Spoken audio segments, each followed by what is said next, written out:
कल्पना कीजिए, आज से लगभग 1000 वर्ष पहले का भारत। जब दुनिया के अधिकांश साम्राज्य अपनी सीमाओं की रक्षा में लगे थे, तब भारत की धरती पर एक ऐसा साम्राज्य था जिसने अपनी शक्ति को केवल भूमि तक सीमित नहीं रखा। उसने समुद्र को अपना मार्ग बनाया, लहरों को अपना साथी और विशाल नौसेना को अपना सबसे बड़ा अस्त्र। यह केवल दक्षिण भारत का एक राज्य नहीं था, बल्कि एक ऐसा साम्राज्य था जिसकी शक्ति बंगाल की खाड़ी से लेकर दक्षिण पूर्व एशिया तक महसूस की जाती थी। यह कहानी है चोल साम्राज्य की, एक ऐसे साम्राज्य की जिसने भारत को समुद्री महाशक्ति बनाया और जिसकी विरासत आज भी मंदिरों, कला और इतिहास में जीवित है। इस कहानी की शुरुआत होती है 9वीं शताब्दी से।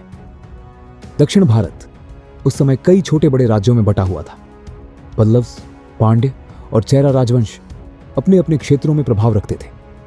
इन्हीं संघर्षों के बीच विजयालय चोल नाम के एक शासक ने अवसर को पहचाना।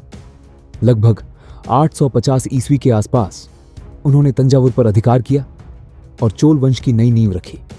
शायद उस समय किसी ने भी नहीं सोचा होगा कि यही छोटा सा राज्य आगे चलकर एशिया के सबसे शक्तिशाली साम्राज्यों में गिना जाएगा। लेकिन चोल साम्राज्य की वास्तविक उड़ान तब शुरू हुई जब सिंहासन पर बैठे राजराज प्रथम। उनका शासन केवल युद्ध जीतने तक सीमित नहीं था। वे जानते थे कि किसी साम्राज्य की असली ताकत उसकी सेना के साथ साथ उसका प्रशासन, अर्थव्यवस्था और संस्कृति भी होती है।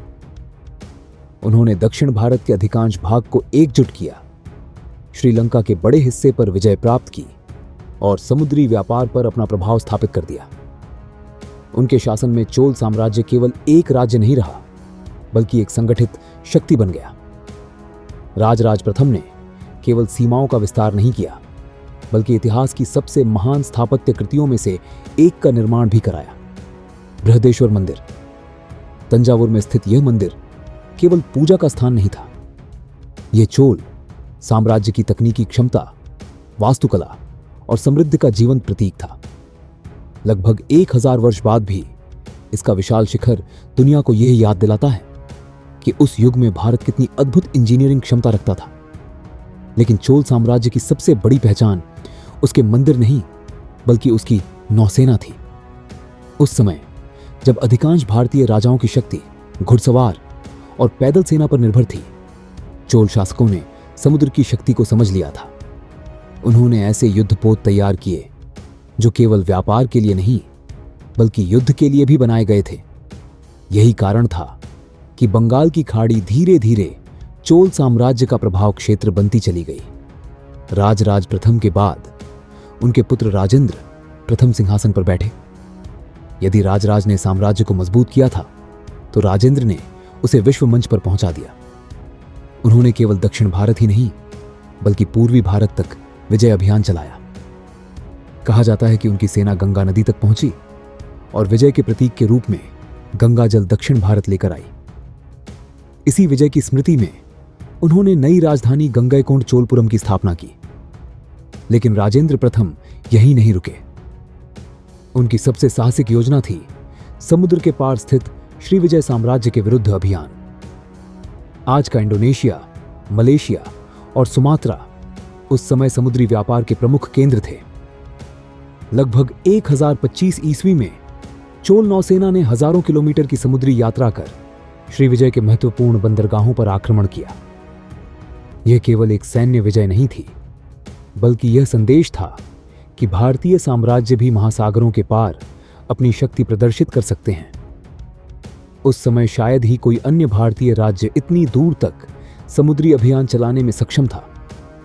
चोल साम्राज्य की शक्ति केवल युद्ध तक सीमित नहीं थी।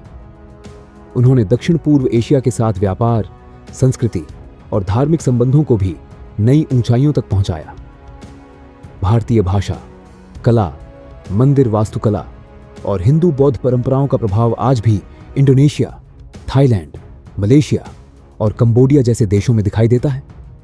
यह प्रभाव तलवार से नहीं, बल्कि व्यापार, संस्कृति और ज्ञान के माध्यम से स्थापित हुआ था।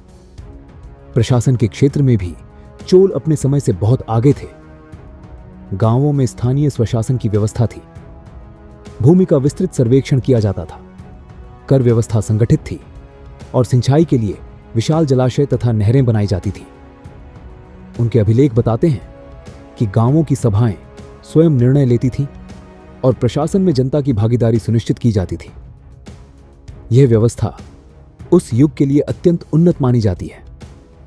चोल काल भारतीय कला का स्वर्ण युग भी था। इसी समय विश्व प्रसिद्ध चोल कांस्य प्रतिमाएं बनाई गईं, जिनमें भगवान नटराज की प्रतिमा आज भी भारतीय कला की सर्वोच्च उपलब्धियों में गिनी जाती है। संगीत, नृत्य, साहित्य और तमिल भाषा को भी चोल शासकों के संरक्षण में अभूतपूर्व विकास मिला। यही कारण है कि तमिल संस्कृति के इतिहास में चोल काल को गौरवपूर्ण युग माना जाता है। लेकिन इतिहास का नियम है कि कोई भी साम्राज्य हमेशा नहीं रहता। 12वीं और 13वीं शताब्दी तक लगातार युद्ध, उत्तराधिकार संघर्ष और पांड्य राजवंश के पुनरुत्थान ने चोल साम्राज्य को कमजोर करना शुरू कर दिया। धीरे धीरे वह साम्राज्य, जिसने कभी समुद्रों पर अपना परचम लहराया था, इतिहास के पन्नों में सिमटने लगा। लगभग 1279 ईस्वी तक चोल शासन का अंत हो गया, लेकिन उसकी विरासत कभी समाप्त नहीं हुई। आज जब हम भारत के महान साम्राज्यों की बात करते हैं तो चोल साम्राज्य का नाम अक्सर उतना प्रमुखता से नहीं लिया जाता जितना लिया जाना चाहिए, जबकि यह वही साम्राज्य था जिसने भारत को समुद्री शक्ति बनाया, अंतर्राष्ट्रीय व्यापार का विस्तार किया और भारतीय संस्कृति को हजारों किलोमीटर दूर तक पहुंचाया।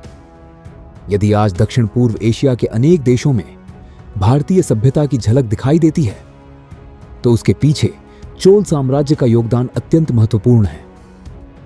चोल साम्राज्य हमें यह सिखाता है कि किसी राष्ट्र की महानता केवल उसकी सीमाओं से नहीं मापी जाती, बल्कि इस बात से मापी जाती है कि वह अपने विचार, संस्कृति और प्रभाव को दुनिया तक कितनी दूर पहुंचा सकता है। इतिहास केवल उन साम्राज्यों का नहीं है जिन्होंने भूमि जीती, बल्कि उनका भी है जिन्होंने समुद्रों को अपना मार्ग बनाया। और उन्हीं भूले हुए अध्यायों को फिर से जीवित करना ही the lost empires of India का उद्देश्य है। अगर आपको यह एपिसोड पसंद आया हो तो वीडियो को लाइक करें, अपनी राय कमेंट में जरूर लिखें और सांस लाइन्स मीडिया को सब्सक्राइब करें। अगले एपिसोड में हम भारत के एक और महान लेकिन कम चर्चित साम्राज्य की कहानी लेकर आएंगे।